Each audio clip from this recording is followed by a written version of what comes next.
شاركت معنا افتتاح وزيارة هذا المعرض الصالون الدولي للمياه تجهيزات في مجال المياه الدورة 15.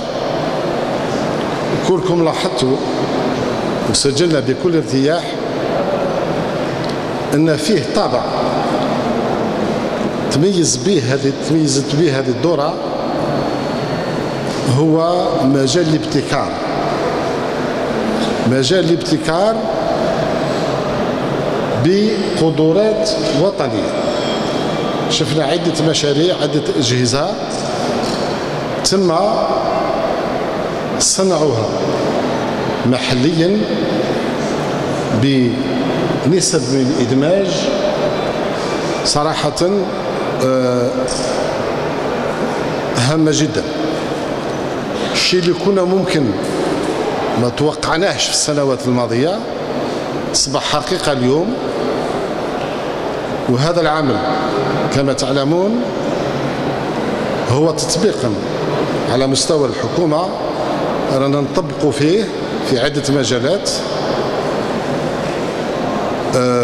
وهذه تطبيقا كذلك لتعليم فخامة رئيس الجمهورية في مجال تثمين القدرات الوطنية، تعزيز المنتوج الوطني، تعزيز الإدماج الصناعة الوطنية.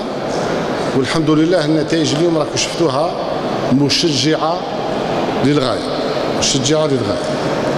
هذه كبداية. أود كذلك أن أذكر أن بالنسبة لقطاع الموارد المائية ديناميكية الإنجازات راهي متواصلة. فيه مشاريع في طور الإنجاز هامة جدا، فيه مشاريع في الأفق، فيه تخطيط سليم من خلال يعني المخطط الوطني للمياه في آفاق 2030، وفيه إرادة سياسية قوية من طرف فخامة رئيس الجمهورية لإعطاء الدعم والأولوية بالنسبة لهذا القطاع، لا في مجال التشريع، التنظيم والاستثمار العمومي. Assez souvent que nous avons connu une situation très difficile jusqu'aux années 2000 du fait du retour, disons du recul aussi bien de l'investissement public durant la décennie de la tragédie nationale, mais également de la sécheresse qui avait sévi dans la région depuis plusieurs décennies. Monsieur le Président de la République, c'est par sa qualité de visionnaire,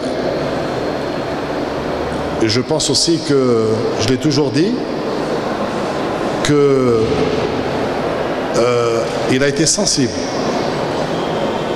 Il a bien perçu la complexité et des défis qui attendent notre pays et plusieurs pays dans le monde en matière de sécurité hydrique. C'est pour cela que l'eau, la question de l'eau, depuis le début des années 2000, a bénéficié donc d'une forte volonté politique, et c'est comme ça que cette forte volonté politique a été traduite en fait par des mesures législatives, réglementaires, organisationnelles, en termes de réforme, mais également en termes d'investissement, des investissements sans précédent, puisque nous avons atteint aujourd'hui l'équivalent de 55 milliards de dollars d'investissement. La stratégie qui a prévalu repose sur les principes suivants. Nous sommes un pays aride et semi-aride. Nous sommes un pays donc où également la ressource est inégalement répartie, inégalement répartie dans le temps et dans l'espace. D'une région à une autre, l'offre, le potentiel hydrique n'est pas les mêmes, il est différencié. Donc partons de toutes ces problématiques, partons du fait aussi de l'avènement des changements climatiques et de leurs effets sur la ressource. Une stratégie a été mise en place et qui a donc ciblé des investissements dans le domaine de la mobilisation, donc en matière de barrages, en matière de grands transferts, la ressource souterraine aussi, le recours au dessalement, la réutilisation des eaux épurées. Et cette stratégie donc repose sur l'intensification des investissements en matière de mobilisation, mais dans une optique de sécurisation, nous avons opté aussi pour la diversification de la ressource. C'est ce qui explique aujourd'hui le recours au dessalement. Mais mieux encore, je peux vous le dire, cette stratégie est toujours valable. Il y a des réajustements qui seront faits ou des compléments dans la stratégie en fonction de l'évolution du contexte hydrique du pays. Je parle de l'horizon 2030. On continue à travailler aussi pour que le pourcentage des eaux qui ne sont pas impactées par les changements climatiques, il faut que ce pourcentage soit de plus en plus grand. Et ça, c'est pour un objectif de sécurité hydrique.